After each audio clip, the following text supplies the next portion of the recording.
So I've had a couple of questions today around predictions on a few things. So we'll kind of start at the top and I'll give you a very basic run through of where I think things are going. And I tend to be more on the conservative side of price predictions, although I'd love to see bigger trends go. I'm also very realistic and I kind of go by history. So Bitcoin, number one. I see Bitcoin being at around $100,000 by the end of this year. I think we're going to see six figures officially before the end of the year.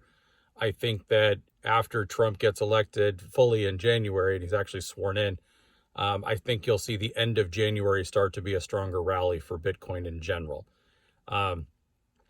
So I would say by midsummer, April, May, June, I think Bitcoin's going to be about $150,000. I could easily see 200,000. I don't see much higher than that for this particular cycle. I've been surprised before. Anything is possible. When you look back at the 4-year cycle prior, we were in COVID, right? So not to say that that necessarily changes things, but I think it did.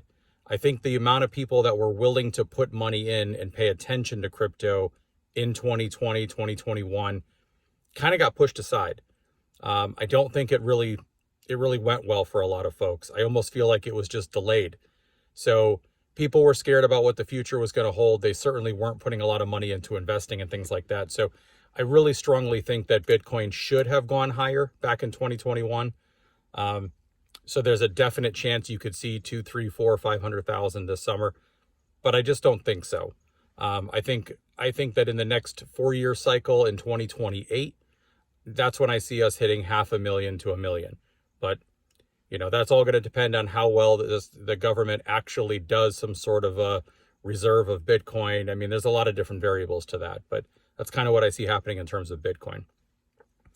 We'll go with number 2, Ethereum, right? Ethereum has been a very slow dog in the race. They've had a lot of delays. The fees to use the network have been insanely high for a number of years now. People have really gotten away from Ethereum, gone into more Solana, Tron. They're getting more fast-paced networks that are just a hell of a lot cheaper to use and honestly a lot easier to work with. So Ethereum is still a very intensely stable option to put money into. I think you're going to see 4,000 by the end of this year. I think next year we go back to 5,000, which is its all-time high anyway, close to 5,000. I think that's a very easy 2025 prediction to make, but I don't know how much more than that you're going to get out of it. Ethereum is supposed to have a new release to their chassis earlier in 2025. We'll wait and see what's actually going to come out of that one. We don't really know yet. They've been a very slow rollout for a lot of different changes, and I think things just got delayed. It forced them to be behind. They got a lot of catching up to do if they're going to compete with Solana and others going forward. But because you could do mining for a long time, the proof of work, proof of stake changes, myself included. I mean, I had Ethereum running miners for years running in my garage, and that generated a hell of a lot of money in Ethereum for me. But then they changed it, right? So you had thousands of dollars in mining equipment that was now utterly useless. You can either go to another coin or figure it out, go somewhere else.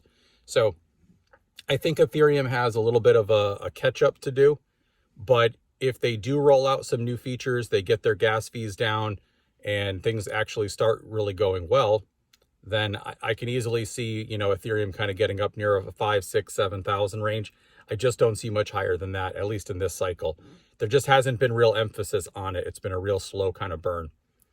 So now we're looking at XRP, which now took 3rd place, which is kind of crazy. XRP, obviously, it's in the news every day, everywhere. Everyone's talking about XRP. There's a lot of different stuff forthcoming in it. Even today they're supposed to roll out their new stablecoin, RLUSD. It's approved. It's not on any sort of networks where you can actually buy it yet on exchanges. Not that anyone wants to buy a stablecoin, but it's going to push the token itself a lot higher. I'm kind of speculating that $3 range is probably going to be within 48 to 72 hours of this new news today. I see by the time January 20th happens, President's in, and Ripple's now as a real conversation piece in the White House, I can easily see Ripple being $6, $7, or $8. I think that's conservative.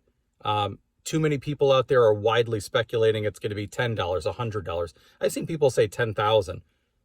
That's a little nutty.